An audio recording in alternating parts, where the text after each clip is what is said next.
Boa noite, galera. Sejam bem-vindos. Vamos fazer uma palhinha aqui, uma prévia rápida. Eu já fiz uma pequena análise nesse equipamento. Mas, por exemplo, ao vocês, quando forem iniciar os procedimentos de manutenção em drivers, é importante vocês verificarem fisicamente as condições do equipamento. Isso daqui é uma placa de potência de uma Softstar, uma SSW08, que ela controla dois SCRs. Aqui são dois circuitos snubber com os sistemas de disparo aqui, os optos, as leituras de passagem por zero. Você tem aqui o circuito da fonte de alimentação da placa de controle. Essa fonte ela tem as entradas de energia nesse modelo, nesse pino superior esquerdo e nesse pino inferior direito, provenientes que vem da placa de controle, a ligação do pino 13 e 14.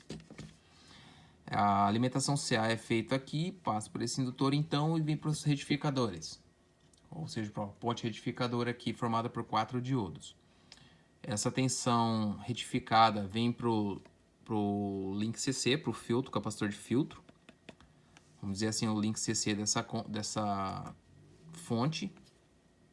Depois esse link CC, essa tensão retificada e filtrada, ela é oscilada por esse CI PWM no chopper, induzindo no seu secundário as tensões necessárias para o funcionamento. 12 volts, 5 volts, 24 volts, etc. Uma técnica fácil de identificar falhas é você iniciar os procedimentos após uma análise visual. Por exemplo, essa daqui a gente detecta que já foi mexida, alguém tentou repará-la, acho que sem sucesso, ou já foi reparada antes e depois de algum período apresentou problema, eles enviaram para a gente fazer o reparo. Aqui a gente tem esse CI, interessante que esse modelo, tanto o SSW07 quanto o 08 e alguns modelos de inversores da WEG utilizam dois CIs que visualmente eles são idênticos, porém eles têm características diferentes. Se você ligar um no lugar do outro, você pode ocasionar uma queima, um surto, até mesmo uma explosão e danificar a placa. Mas é fácil detectar qual é esse modelo, porque são dois CIs utilizados, que é o IC2A e o IC3BR. O IC2A, ele utiliza um resistor de startup aqui, para o seu funcionamento ser pleno. E o IC3BR já não utiliza, ele não tem necessidade desse resistor de startup. Se a gente verificar no diagrama esquemático desse modelo, que é a placa CPS 73, ele emprega nessa versão o IC2A 0565 e ele precisa do resistor R2 de 750K. Nesse modelo ao qual a gente está trabalhando aqui, ele tem aqui o resistor, o local do resistor R2, mas não possui esse resistor no local, o que implicaria para a gente que esse CI é o IC3BR, o empregado aqui. A gente pode confirmar utilizando um microscópio ou mesmo tirando uma foto com o celular tentando ampliar elas. A gente vai iniciar então os testes, um método bem fácil, assim pelo menos eu utilizo aqui. Eu começo depois da análise física, não existe capacitor estufado, inchado, nenhum tipo de surto ou queima na placa, o que é um bom sinal, que se tivesse chamuscados, o surto foi maior do que poderia ser, poderia estar causando outros problemas. Então, o que eu inicio fazendo? Eu meço os semicondutores e os capacitores. Nesse caso aqui, eu já vou iniciar, como o cliente disse que ela não liga, eu já vou direto no PWM para tentar enxergar se ele tem algum problema. E vou fazer as medidas numa escala de resistência dos capacitores e diodos, transistores que estejam em volta dele.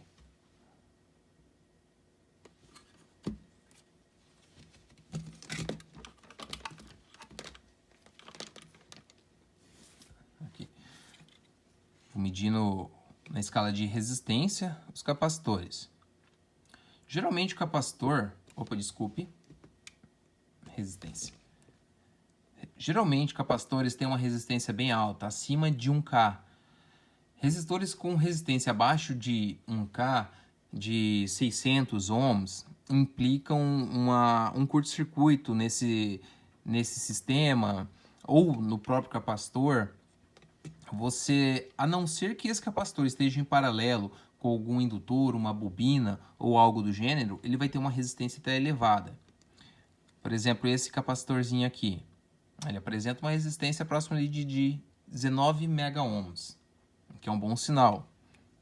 Provavelmente ali está ok. Vamos verificar se é aqui embaixo.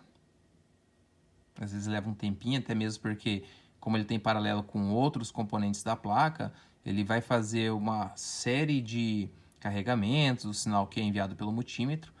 Mas ali, ele já apresenta lá 1.5 mega ohms, tá bom? Vamos medir esse outro capacitorzinho aqui.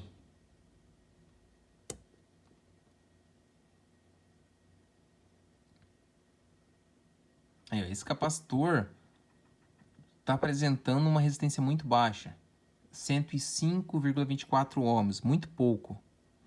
E não tem nenhuma bobina, não tem um relé, nada próximo a ele, ó. Ó, o de baixo também, 105,25. Provavelmente eles estão em paralelo. Vou tentar enxergar aqui qual que é... Talvez não dê para ver na câmera, mas são... Eu medi esses dois diodinhos, esses dois capacitores aqui. Este de cima é o C43 e o de baixo é o C76. Vou tentar enxergar eles no diagrama esquemático desse modelo para ver se a gente consegue enxergar onde eles estão.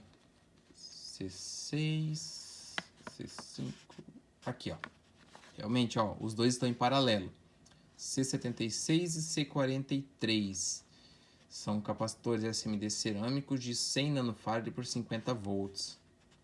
Eles estão em paralelo e eles são ligados no pino 2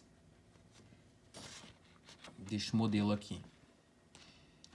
Capacitores cerâmicos, assim, pode ocorrer de eles estarem curto. Mas, geralmente, o que eu faço? Eu já vou direto no componente maior. No caso aqui é justo o PWM que está apresentando uma baixa resistência. Porque se vocês verem aqui, ó, o GND que está ligado nesses capacitores é o mesmo GND do CI PWM. Então ele está apresentando uma resistência muito baixa entre o pino 2 e o GND. O que eu vou fazer? Agora eu vou confirmar que esse modelo, eu utilizo aqui um microscópio eletrônico pequenininho. Vou subir a câmera aqui um pouquinho para vocês enxergarem comigo. Tirar essa lâmpada da direção dela.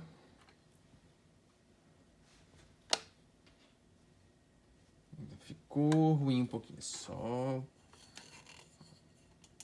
Ah, tá. Acho que o que ele está enxergando é o outro. Mas aqui dá pra gente poder trabalhar.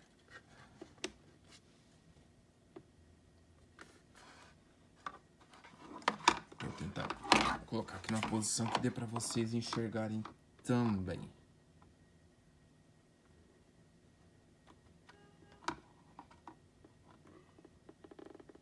Ficou bem ruim.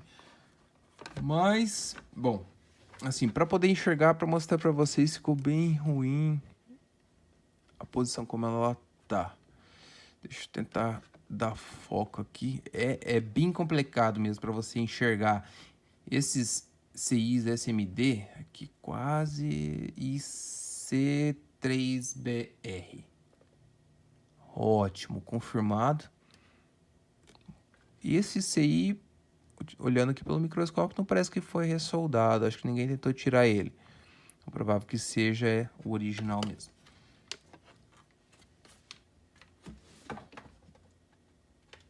Então, o que a gente vai fazer agora? Eu vou retirar esse CI da placa e vou ver se essa resistência altera. Vou ligar aqui a estação de retrabalho. Eu utilizo duas estações de solda. Uma de retrabalho com ponta de solda fina e outra de solda apenas com uma ponta faca, porque em algumas situações elas são melhores para trabalhar. Sempre tomando cuidado que você está próximo, utilizando a estação de retrabalho, próximo a usar componentes que têm invólucros plásticos. Você pode danificar eles.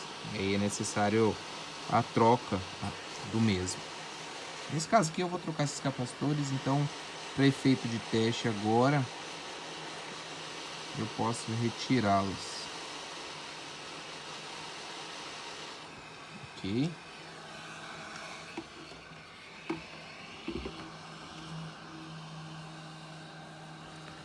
Bacana, retirei o CI. Já aproveito que está quente para tirar um pouquinho desse verniz que fica embaixo dele. E depois que ele esfria, fica horrível de você trabalhar. Então, com um jeitinho calmo aqui, numa pinça, você consegue deixar bem limpinho o local para poder trabalhar depois. Vou deixar a estação faca aquecendo aqui. Essas duas.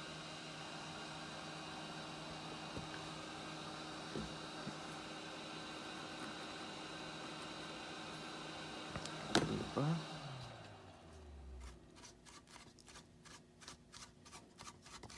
Tá.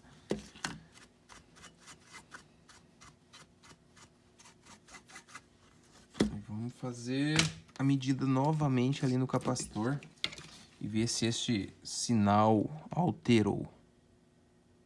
Ah, sim.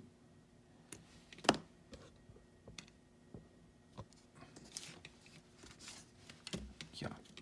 Fazer a medida nesse capacitor. A mesma escala de resistência, ela já apresenta a resistência bem maior. O que a gente pode tentar fazer também para garantir que o problema não está em outro local? Lógico, pode estar em outro local porque pode ser outros problemas. Falei até estranho, outros problemas. Vamos lá. Tá, vou pegar um CI, um IC3BR. Eu tenho desse modelo novo aqui. Ver se dá para enxergar. Aqui, IC3BR. E vou fazer essas medidas do GND no pino 2. Vamos ver se é um modelo novo, qual a medida de resistência ele deve dar. Vou tentar por mais próximo. Desculpe a bagunça aqui, mas o laboratório, esse é o laboratório antigo. O laboratório novo está quase pronto, até mesmo para poder ministrar as aulas. Olha lá. O do pino do GND, que vai ser no pino 12. Aqui. Ó, do pino 12 para o pino 2, a gente tem 1,94 mega ohms de resistência. Vamos pegar o velhinho que estava no local. Pino 2. SMD é bem complicado de você trabalhar. Eles são fininhos, dão um trabalho. Aí, ó. 106 ohms do pino 2 para o pino do GND. Assim, esse modelo tá bem... aparentemente apresenta problema sério. A gente vai fazer agora... Eu vou dar uma pausa aqui no vídeo e vou ressoldar ele no local e já volto para mostrar para vocês. Bom, voltando aqui, galera, ó, já troquei o CI, já aproveitei para trocar os dois capacitores que estavam aqui próximo. A gente ressoldou, né? Já troquei troquei o CI, troquei os dois capacitores, fiz a limpeza. Verifiquei sempre que vocês fizerem uma solda, verifiquem com todo cuidado, revisem mais de uma vez. Eletricidade não é brincadeira.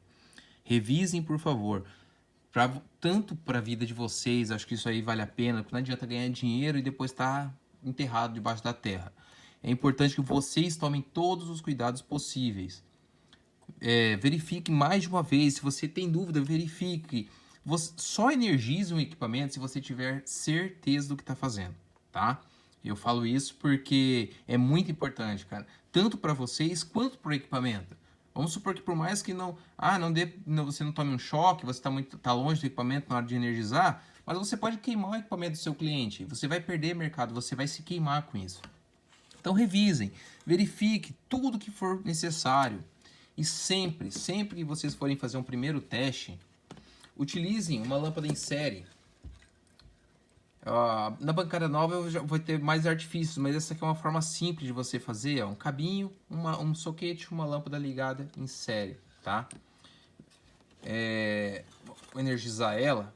Como essa é uma fonte, ela trabalha tanto de 90 a 240 volts, o que eu vou fazer? Eu vou alimentar na menor tensão que eu tenho aqui, que é 127 volts. Conectei. Verifique se... Essa é nojenta. Verifique sempre que os contatos estão bem conectados, certinho. Aqui no meu caso eu utilizo uma manta de borracha, mas mesmo assim sempre gosto de deixar mais elevada. Eu utilizo o cabo do alicate, ele é isolado, então só para dar uma erguidinha, né, para mim garantir. Cara, como diz o ditado, um homem prevenido vale por dois.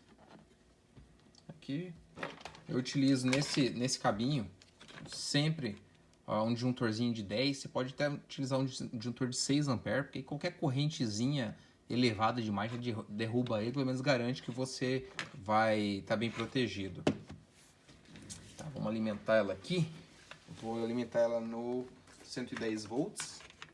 Vamos ver se a fonte vai subir. Maravilha! A fonte subiu.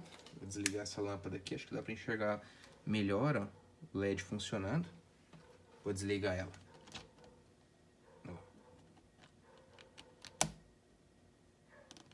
Show de bola!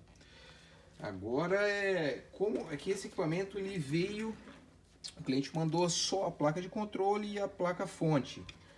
Então, assim, é necessário efetuar o teste dela no próprio equipamento, para você garantir que as leituras de sinais de passagem por zero, de disparo, estão funcionando.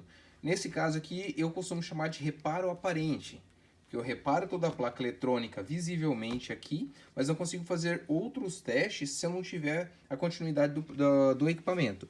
Aqui eu vou fazer vou só ligar a IHM aqui para a gente poder enxergar um pouquinho.